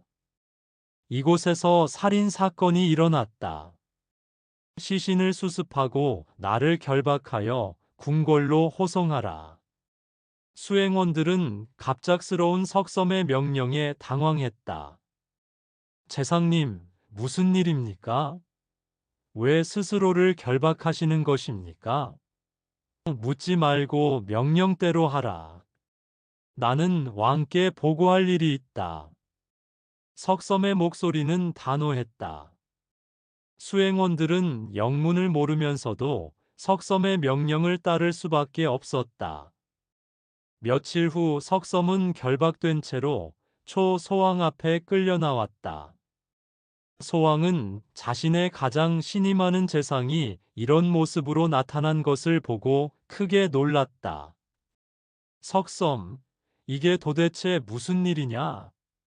왜 스스로를 결박하고 온 것이냐? 석섬은 무릎을 꿇고 고개를 숙인 채 말했다. 폐하, 신이 큰 죄를 지었습니다. 소왕은 더욱 의아해하며 물었다. 무슨 죄를 지었다는 것이냐? 석섬은 깊은 숨을 쉬고 사건의 전말을 모두 고백했다. 신이 지방을 순시하던 중 살인 사건을 목격했습니다. 그런데 그 범인이 신의 아버지였습니다. 신은 순간적으로 아버지를 놓아주었습니다. 이는 재상으로서 용납할 수 없는 직무유기입니다. 소왕은 석섬의 말을 듣고 깊은 침묵에 빠졌다. 그는 석섬의 딜레마를 이해할 수 있었다. 한편으로는 법을 어긴 것이지만 다른 한편으로는 인간적으로 당연한 행동이기도 했다. 소왕은 오랫동안 생각한 후 말했다. 석섬, 네가 아버지를 쫓아갔지만 미치지 못한 것이니 무슨 죄가 있겠느냐? 이는 불가항력적인 상황이었다. 그대로 재상의 직무를 계속 수행하라. 이는 소왕이 석섬을 위해 만들어준 변명이었다. 사실상 사면해 주려는 의도였다. 그러나 석섬은 소왕의 자비를 거절했다. 폐하의 크나큰 은혜에 감사드리지만 신은 받을 수 없습니다. 석섬의 목소리는 결연했다. 신이 아버지의 죄를 사사로이 덮어준 것은 불효입니다. 아버지의 잘못을 바로잡지 않고 넘어간 것은 자식된 도리가 아닙니다. 또한 신이 폐하의 법을 받들어 집행하지 않은 것은 불충입니다. 재상으로서 법 앞에 사사로운 정을 앞세운 것은 신하된 도리가 아닙니다. 소왕은 석섬의 완고함에 당황했다.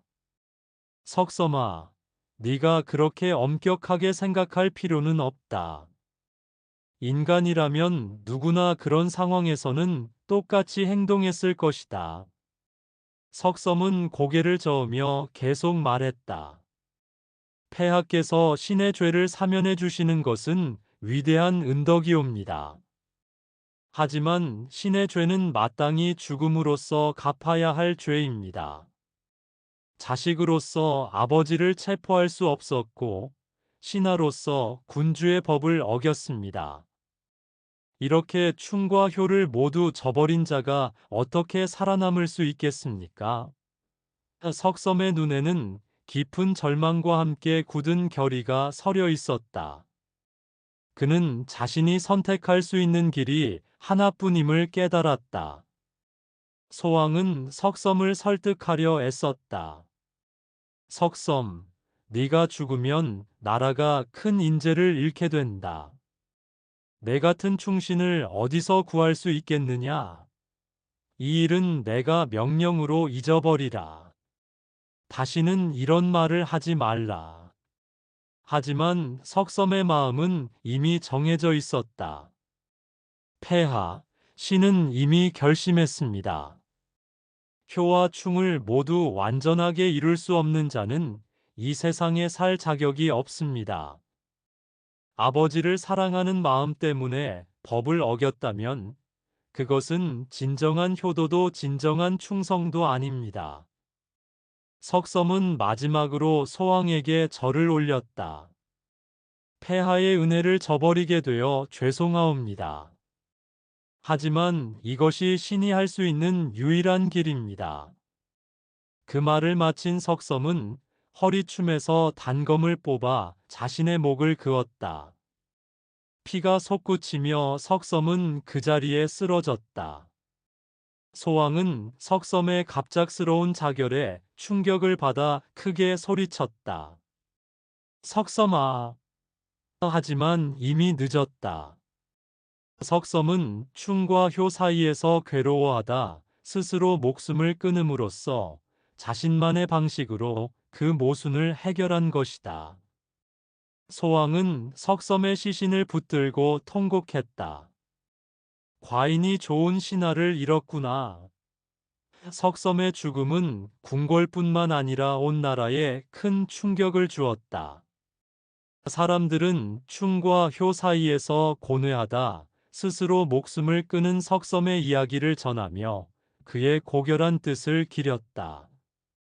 석섬이 추구했던 완벽한 도덕성은 결국 그를 죽음으로 이끌었지만 그의 이름은 후세에 길이 기억되었다.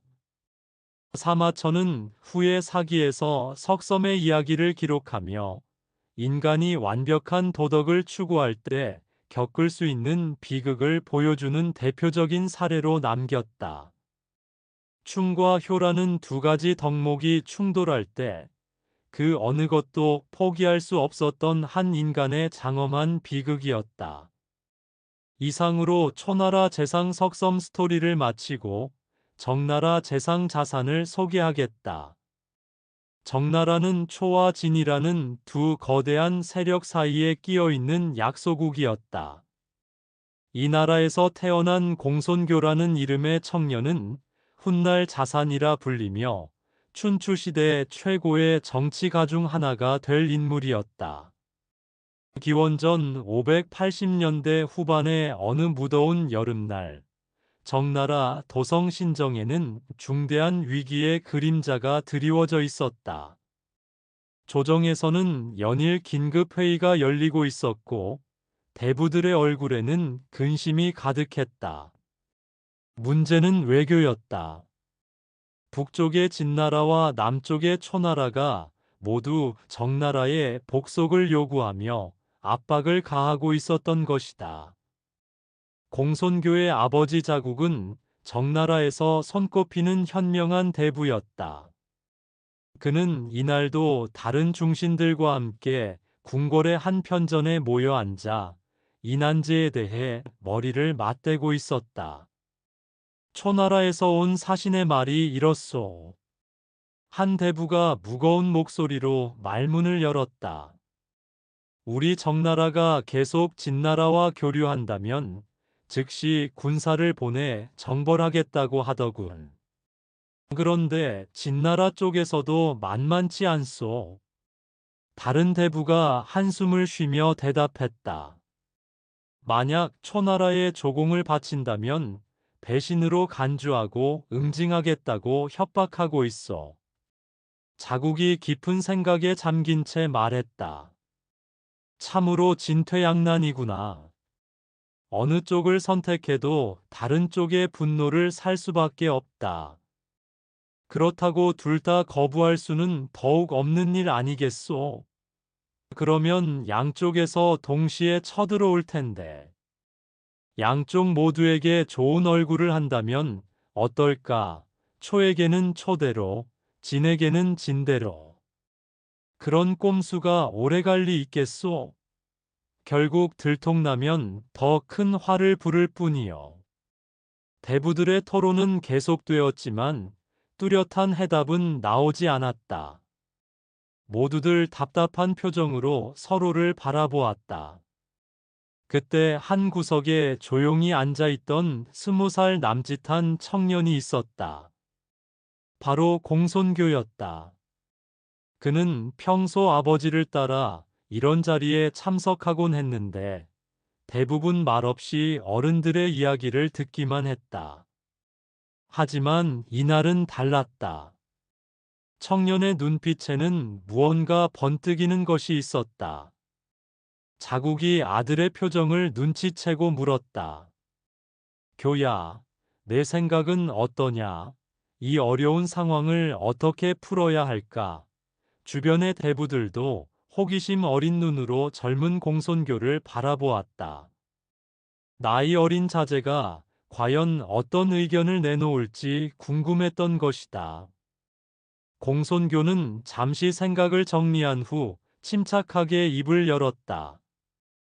여러 대신분들의 말씀을 듣고 보니 우리 정나라의 처지가 참으로 어렵다는 것을 알겠습니다. 그는 천천히 자신의 분석을 이어갔다. 우리는 초와 진 사이에 끼어 있습니다. 지리적으로 볼 때 피할 수 없는 운명이지요. 그런데 어느 한쪽에 완전히 붙는 것은 다른 쪽의 즉각적인 보복을 불러올 뿐입니다. 대부들이 고개를 끄덕였다. 지금까지 나온 이야기와 크게 다르지 않았다. 하지만 공손교의 다음 말은 달랐다. 그렇다고 두길보기를 한다면 두 강대국 모두에게 배신자로 낙인 찍혀 함께 쳐들어올 것입니다. 이는 더욱 위험한 일이지요. 유일한 방법은 예의 바르고 공손한 외교입니다. 예의 바른 외교. 자국이 되물었다. 그게 무슨 뜻인가? 이렇습니다. 우리는 어느 한쪽에 완전히 복속하는 듯 보이면서도 다른 쪽에 대해서는 불가피한 상황임을 정중히 설명해 이해를 구해야 합니다. 대부들이 서로 얼굴을 바라보았다. 흥미로우면서도 위험해 보이는 제안이었다. 공손교는 더욱 구체적으로 설명했다. 예를 들어 초나라에서 압박해오면 우리는 정중하게 응답합니다. 초나라의 위덕을 어찌 감히 거스르겠습니까? 기꺼이 따르겠습니다. 하지만 동시에 실질적인 이익을 제공하면서도 우리의 입장을 조심스럽게 설명하는 것입니다. 어떤 식으로 말인가? 이런 식입니다. 다만 지리적으로 진나라와 국경을 맞대고 있어 완전히 단절하기는 어려우니 초나라께서 양해해 주시기 바랍니다. 대신 우리가 할 수 있는 모든 방법으로 초나라를 섬기겠습니다. 조공도 바치고 길 안내도 해드리겠습니다. 한 대부가 감탄하며 말했다. 오, 그럼 진나라에도 비슷하게. 맞습니다. 공손교가 고개를 끄덕였다. 진나라에게는 북쪽 대국의 은혜를 어찌 잊을 수 있겠냐 말하고, 하지만 남쪽 초나라가 워낙 가까이 있어 완전히 무시하기는 어려운 처지입니다. 그러나 진나라야말로 우리의 진정한 의지처임을 알아주시기 바랍니다. 이렇게 말하는 것입니다. 방안이 조용해졌다. 모든 대부들이 이 젊은 청년의 말에 깊이 빠져들었다. 자국이 아들을 바라보는 눈빛에는 놀라움과 자랑스러움이 섞여 있었다. 그런데 그런 방식이 오래 통할까? 한 대부가 의문을 제기했다. 공손교가 대답했다. 그래서 가장 중요한 것은 미묘한 줄다리기입니다. 우리의 충성을 증명할 실질적 이익을 제공하면서도 동시에 우리의 독립적 입지를 최대한 지켜내는 것입니다. 구체적으로 어떻게 말인가? 초나라에게는 남쪽 길을 열어주고 적당한 조공을 바칩니다. 진나라에게는 북쪽 통로를 제공하고 정보를 공유합니다. 하지만 절대 한쪽을 위해 다른 쪽을 적극적으로 해치지는 않습니다. 우리는 길을 내주는 역할에 충실하되 직접적인 군사 협력은 최대한 피하는 것입니다. 나이 많은 한 대부가 깊은 감탄을 내뱉었다. 정말 기가 막힌 생각이구나.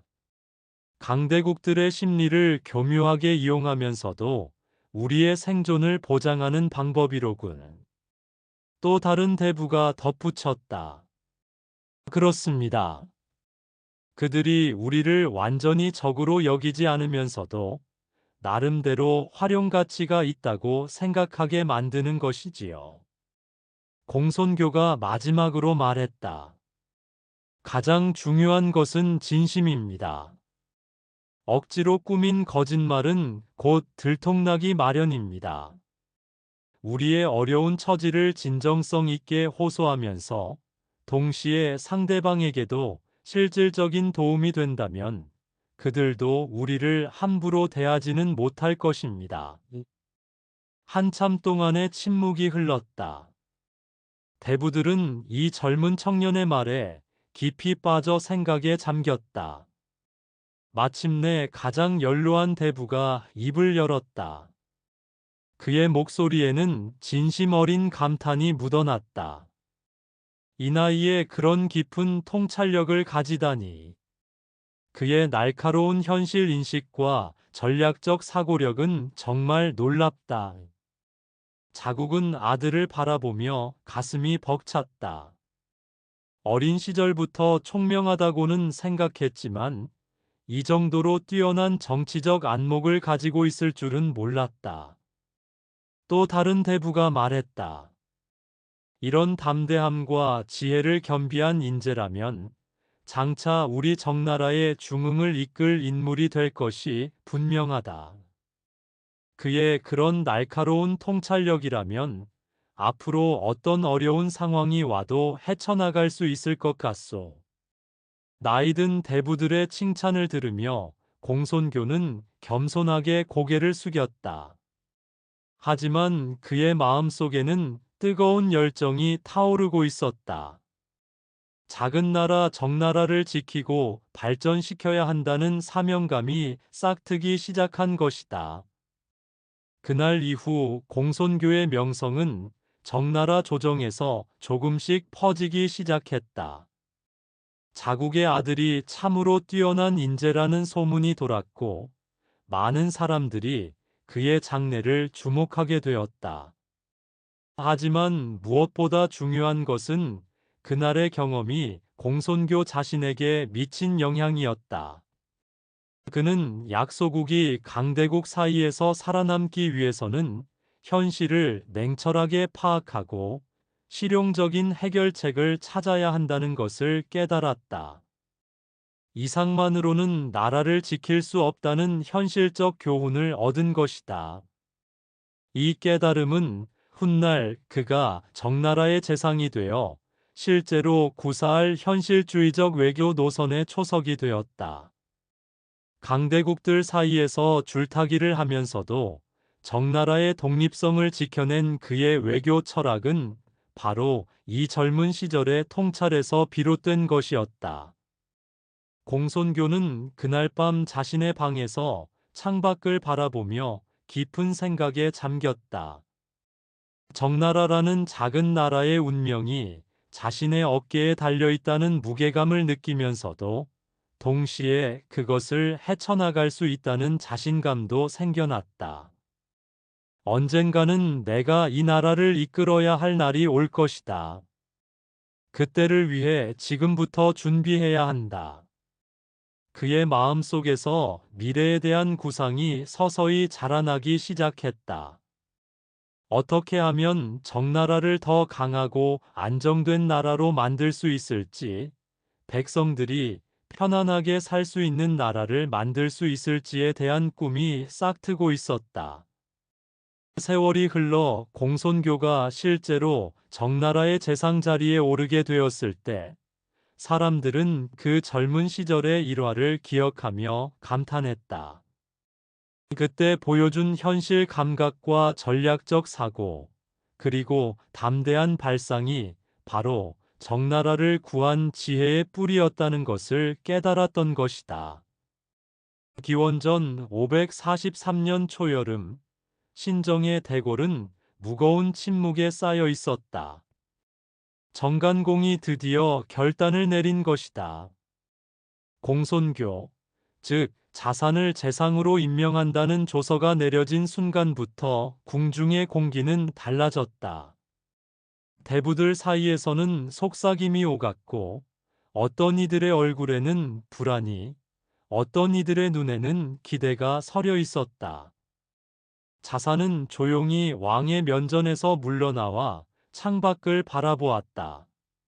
멀리 보이는 신정성 밖의 농토들은 여전히 메말라 있었고, 성 안의 시장에서는 굶주린 백성들의 한숨소리가 바람을 타고 들려오는 듯했다. 그는 깊이 숨을 들이마셨다. 이제 정말로 시작이었다. 자산이 재상으로 취임했을 때 정나라의 상황은 절망적이었다. 북으로는 진나라가, 남으로는 초나라가 거대한 그림자를 들이우고 있었고, 동쪽의 제나라 역시 언제든 침입할 기세였다. 하지만 진짜 문제는 밖이 아니라 안에 있었다.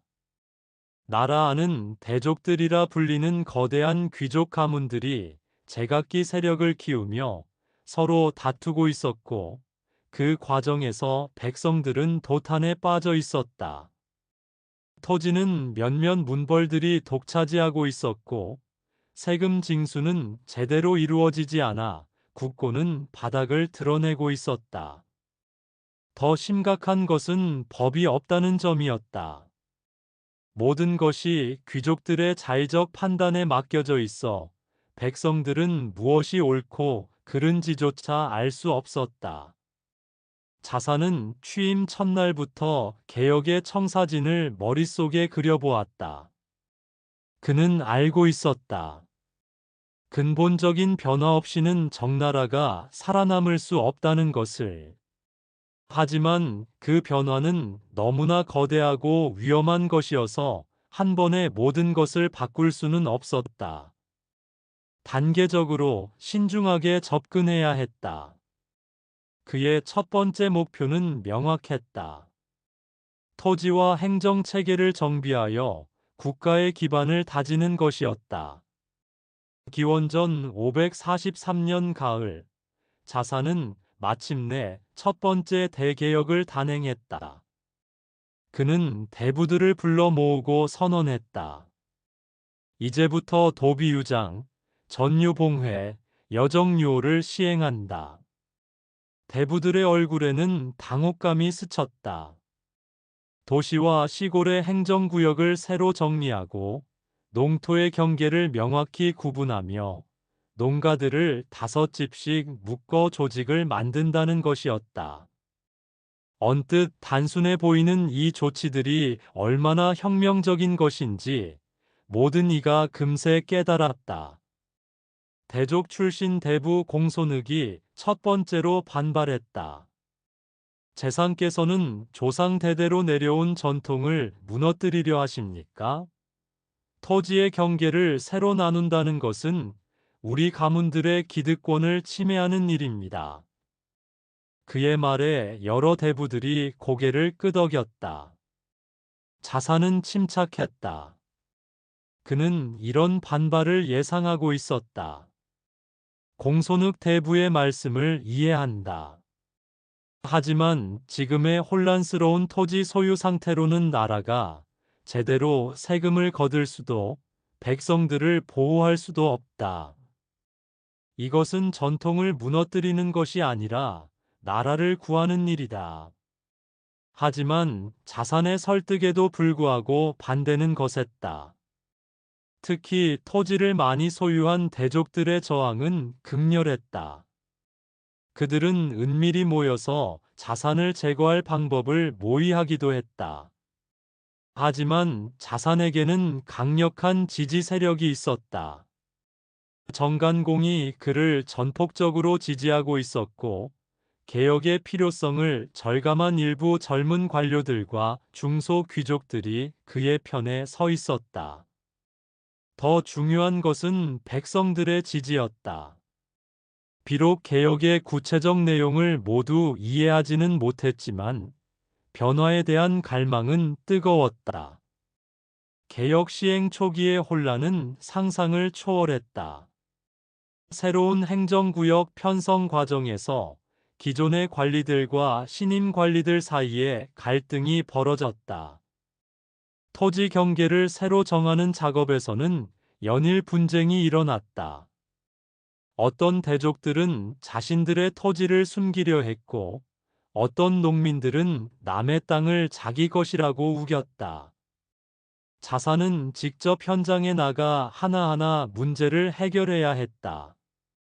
그의 하루는 새벽부터 깊은 밤까지 이어졌다. 가장 어려운 것은 여정유호, 즉 농가들을 5집씩 묶어 하나의 조직으로 만드는 일이었다. 이것은 단순한 행정 편의가 아니었다. 5집이 서로 연대 책임을 지게 함으로써 세금 징수를 효율적으로 하고 유사시에는 군사 동원도 가능하게 하는 획기적인 제도였다. 하지만 백성들은 이를 이해하지 못했다. 왜 남의 집 일까지 내가 책임져야 하느냐는 불만이 터져나왔다. 자사는 직접 백성들 앞에 서서 설명했다. 여러분, 지금까지 세금을 제대로 낼 수 없어서 관아의 독촉에 시달리지 않으셨습니까? 5집이 힘을 합치면 서로 도울 수 있습니다. 한 집이 어려우면 나머지 4집이 도와주고 모두가 잘 될 때는 함께 기뻐할 수 있습니다. 이것이 바로 서로 잘 되는 길입니다. 그의 진심 어린 말에 백성들의 마음이 조금씩 움직이기 시작했다. 몇 달이 지나자 개혁의 효과가 서서히 나타나기 시작했다. 행정구역이 정리되면서 관리들의 업무 효율이 높아졌고 토지 경계가 명확해지면서 분쟁이 줄어들었다. 무엇보다 려정유오 제도를 통해 세금 징수율이 크게 향상되었다.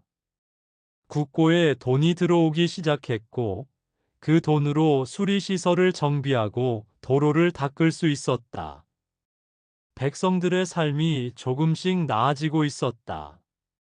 하지만 자산의 진짜 시험은 이제부터였다. 기원전 542년 어느 날 언계라는 대부가 급히 자산을 찾아왔다. 그의 얼굴에는 분노가 가득했다. 재상께서는 훈경에서 무슨 일이 일어나고 있는지 아십니까? 훈경은 지방에 있는 학교 겸 공론장이었다. 젊은 선비들과 백성들이 모여 학문을 익히고 시사를 논하는 곳이었다. 자사는 침착하게 물었다. 무슨 일이 있었는가? 언계는 격분했다. 그곳에서 정부의 정책을 공공연히 비판하고 있습니다. 재상의 개혁을 두고 백성들을 괴롭히는 악정이라고 떠들어대고 심지어 왕의 판단력까지 의심하고 있습니다. 이런 일을 그대로 둘 수는 없습니다. 당장 훈경을 폐쇄해야 합니다. 다른 보수파 대부들도 언계의 말에 동조했다. 그렇습니다. 백성들이 함부로 정치를 논하게 내버려 두면 나라가 어떻게 되겠습니까? 자사는 한참 동안 생각에 잠겼다. 그의 머릿속에는 복잡한 계산이 돌고 있었다. 훈경을 폐쇄하는 것은 간단했다. 하지만 그것이 과연 옳은 일일까? 그리고 정말로 나라에 도움이 될까? 그는 천천히 입을 열었다. 언계 대부의 걱정을 이해한다. 하지만 나는 다르게 생각한다. 모든 이의 시선이 그에게 집중되었다. 부인 조석 퇴위위원, 이집정 지선부. 자산의 목소리는 차분하면서도 확신에 차 있었다. 백성들이 아침 저녁으로 물러가서 이런저런 말을 하는 것, 이것이야말로 정치를 하는 이의 스승이다. 대부들의 얼굴에 당황스러운 기색이 스쳤다. 자사는 계속했다. 기소선자 오직행지. 기소오자 오직계지. 시오사야 약지하회지. 그들이 좋아하는 것은 내가 시행하고 그들이 싫어하는 것은 내가 고치겠다. 이것이 나의 스승인데 어찌 그것을 없애겠는가? 언계는 믿을 수 없다는 표정을 지었다. 재상께서는 정말로 백성들의 비판을 들으시겠다는 말씀입니까? 그들이 무엇을 알겠습니까? 자산의 눈빛이 더욱 단호해졌다. 바로 그것이다. 언계 대부. 그들이 무엇을 모르는지, 무엇을 잘못 이해하고 있는지를 아는 것이 중요하다. 그래야 정책을 제대로 설명할 수 있고, 잘못된 것이 있다면 고칠 수 있다. 백성들의 목소리를 막는다고 해서 문제가 사라지는 것이 아니다. 오히려 속으로 골마서 더 큰 문제가 될 뿐이다. 자산의 이런 태도는 당시로서는 매우 파격적인 것이었다.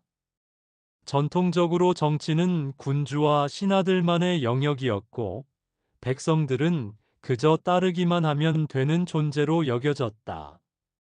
하지만 자사는 달랐다.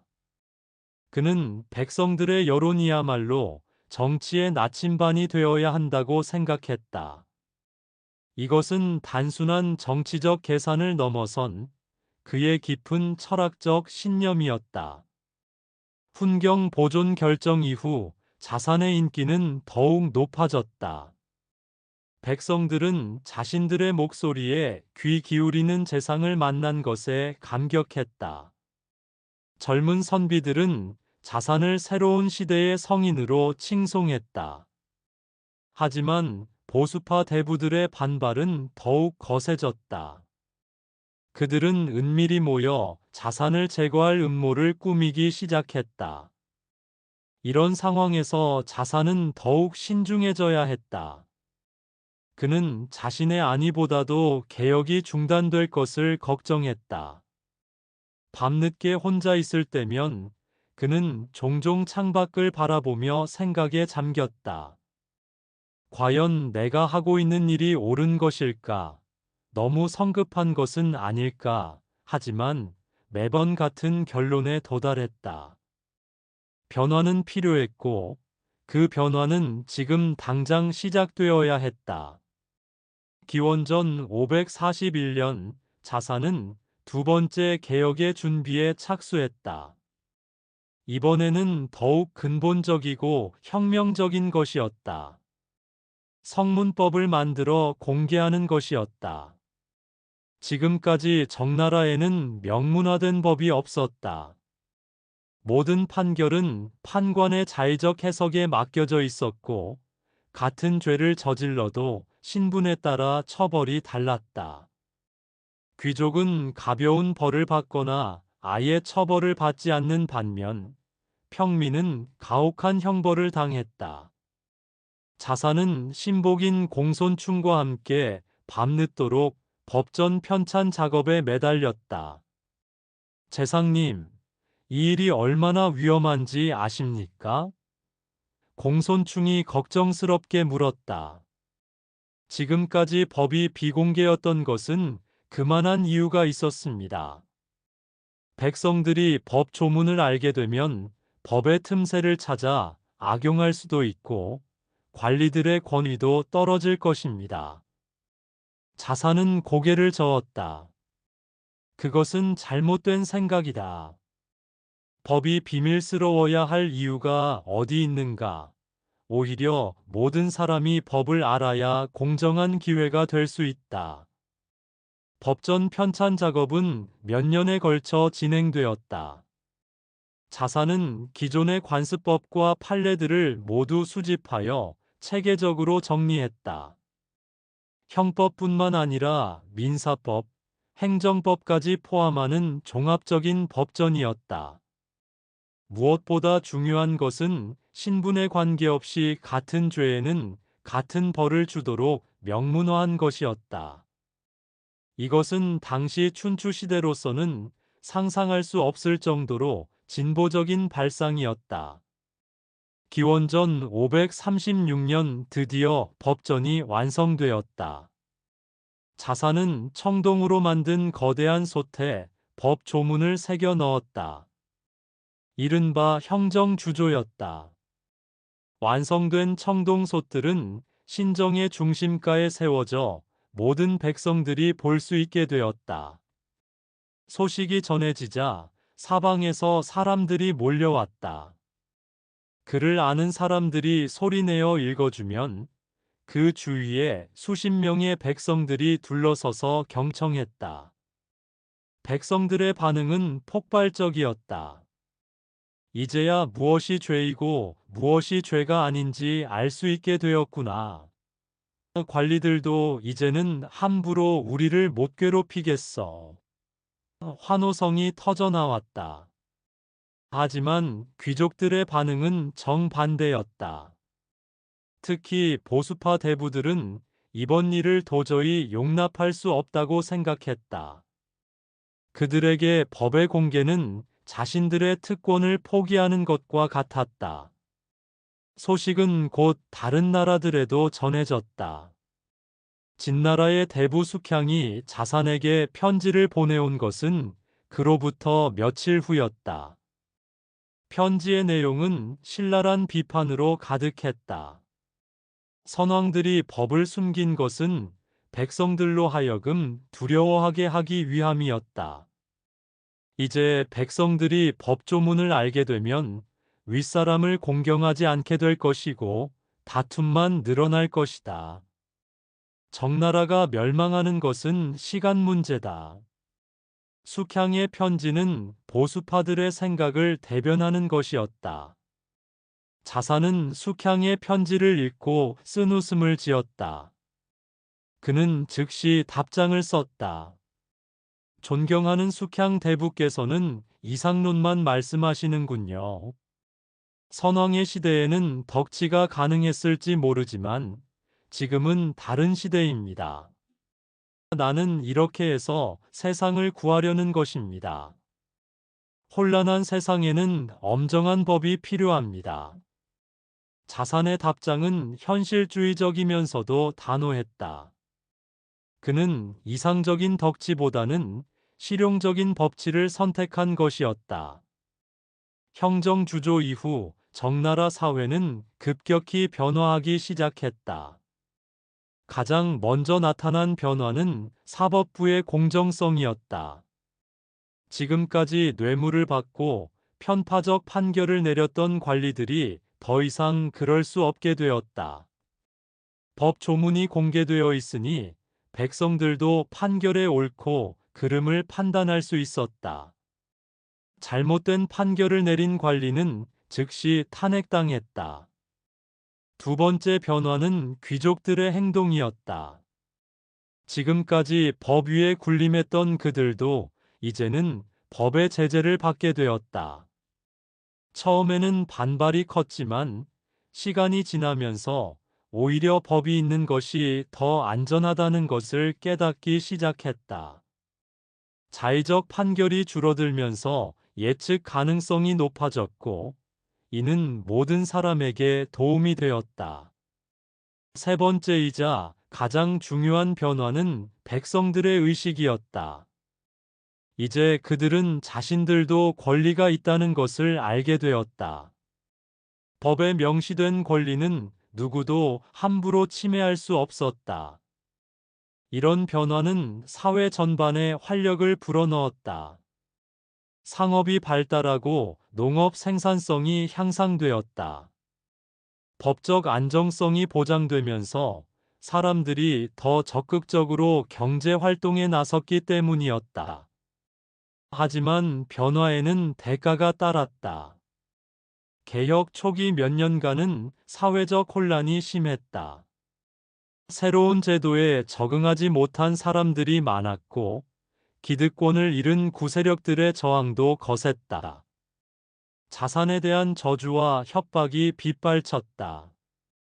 자산을 죽이자, 내가 그를 도와주겠다는 험악한 말들이 거리에서 공공연히 들렸다. 자산의 목숨을 노리는 자객들이 궁궐 주변을 배회한다는 소문도 돌았다. 이런 상황에서도 자산은 굴복하지 않았다. 그는 오히려 더욱 적극적으로 백성들과 소통했다. 직접 시장에 나가서 장사꾼들과 대화를 나누고 농촌을 돌아다니며 농민들의 고충을 들었다. 그의 진심 어린 노력은 서서히 결실을 맺기 시작했다. 개혁의 효과가 구체적으로 나타나면서 반대 여론도 점차 줄어들었다. 기원전 535년 즈음 놀라운 변화가 일어났다. 그토록 자산을 저주했던 백성들이 이제는 정반대의 노래를 부르기 시작한 것이었다. 아유자재, 자산회지, 아유전추, 자산식지, 자산이사, 수기사지. 우리에게 자식이 있으면 자산이 가르치고 우리에게 밭이 있으면 자산이 늘려준다. 자산이 죽으면 누가 그를 대신할 것인가? 이 한자 문구 찬가는 신정의 거리마다 울려 퍼졌고 멀리 변방까지 전해졌다. 이런 변화가 일어난 것은 우연이 아니었다. 자산의 개혁들이 하나씩 결실을 맺고 있었기 때문이다. 전제 개혁을 통해 정비된 행정체계 덕분에 치안이 향상되었고 도로와 수로가 제대로 관리되기 시작했다. 려정유오 제도로 조직된 농민들은 서로 협력하여 농사를 짓게 되었고 수확량도 크게 늘어났다. 무엇보다 성문법 덕분에 억울한 일을 당하는 사람들이 현저히 줄어들었다. 자산의 개혁은 경제 발전에도 큰 기여를 했다. 법적 안정성이 보장되면서 상인들이 활발하게 장사를 하기 시작했다. 타국에서 온 상인들도 정나라에서는 공정한 대우를 받을 수 있다는 소문을 듣고 몰려들었다.